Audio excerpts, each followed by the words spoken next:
Donc personnellement, je trouve que c'est un bon projet parce que c'est un projet qui met l'accent sur les enseignants. Nous avons dit que jusque-là, on a toujours mis l'accent sur les apprenants en occultant souvent les enseignants. Et voilà un projet norvégien, parce que c'est le gouvernement de la Norvège, donc, qui apporte donc de l'argent pour qu'on puisse voir la politique éducative. Donc mettre l'accent sur les enseignants pour que ça puisse être profitable aux apprenants.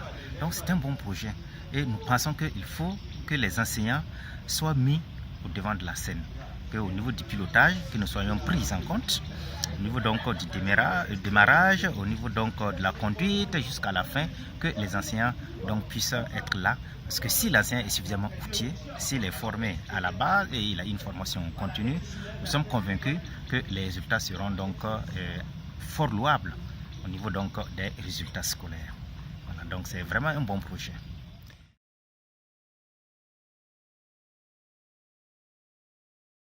Et non, dommage, pour le PSEP, nous n'avons pas été consultés pour son élaboration. Nous avons été mis devant le fait accompli. Donc ça fait que nous ne le maîtrisons même pas très bien comme ça. N'eût été votre présence pour que nous puissions effectivement passer en revue certains points. Et c'est un plan qui nous échappe un peu parce que nous n'avons pas été donc, mis au courant dès le démarrage donc, de ce plan-là.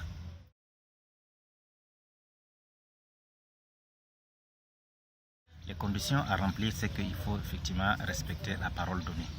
Il y a un protocole qui est là avec des échéances. Donc il faut que ces échéances-là soient respectées.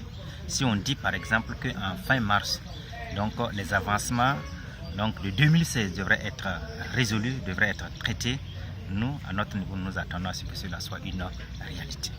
Donc pour que le dialogue social puisse aller de l'avant, bon, il faut que chaque partenaire de son côté puisse mettre tout en œuvre pour tenir son engagement. Mais si on a l'impression que c'est un marché du dupe, c'est ça qui amène les gens à radicaliser donc leur position.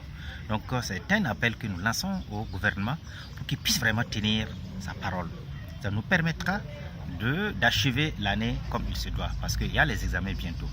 Dès le mois de juin, il y aura l'examen du PPC et du certificat, et en juillet, il y a le baccalauréat qui commence. Et les enseignants vraiment tiennent à la mise en application du protocole d'accord.